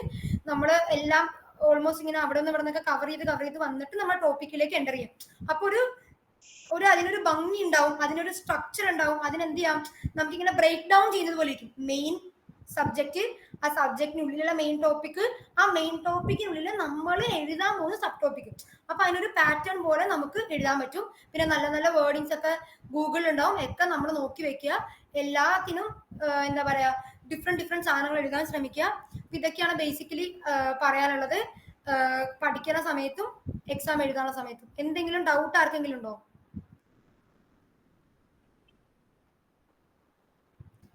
ആർക്കെങ്കിലും എന്തെങ്കിലും ഡൗട്ട് ഉണ്ടോ? ഹലോ, കേൾക്കുന്നില്ലേ? കേൾക്കാം. ആർക്കെങ്കിലും എന്തെങ്കിലും ഡൗട്ട് ഉണ്ടോ? ഇല്ല, ക്ലിയർ ആയി ഞാൻ വിശ്വസിക്കുന്നു. എല്ലാവർക്കും എന്താ പറയാ, ഈ സെഷൻ യൂസ്ഫുൾ ആവട്ടെ. എല്ലാവരും നന്നായിട്ട് പഠിക്കി, നന്നായിട്ട് എക്സാം എഴുത്, മാക്സിമം മാർക്ക് സ്കോർ ചെയ്യുക. കാരണം എന്താ പറയാ, നമ്മൾ ഇനി വരുമ്പോ ഈ മാർക്ക് ഏറ്റവും ഫൈനലിലേക്ക് നമ്മൾ ഈ കോഴ്സ് എല്ലാം കഴിഞ്ഞ് ഇറങ്ങുന്ന സമയത്ത് നമുക്ക് എന്താണ്, ഈ മാർക്കിന്റെ ഒക്കെ കുറെ കൂടെ ബെനിഫിറ്റ് മനസ്സിലാവും, പെർസെന്റേജ്. അതുകൊണ്ട് മാക്സിമം സ്കോർ ചെയ്യാൻ പറ്റുന്ന പേപ്പേഴ്സിൽ നല്ലപോലെ സ്കോർ ചെയ്യുക. ലോ പേപ്പറിനാണെങ്കിൽ നമ്മൾ ഈ പറയുന്ന മാർക്ക് ബേസ്ഡ് ആയിട്ട് പഠിക്കുക, മാക്സിമം പോയിന്റ്സ് എഴുതി വെക്കുക, എന്താ പറയാ, മാക്സിമം ഇംപ്രസ് ചെയ്യാൻ ശ്രമിക്കുക. അപ്പോൾ ഇത്രയേ ഉള്ളൂ. Thank you so much.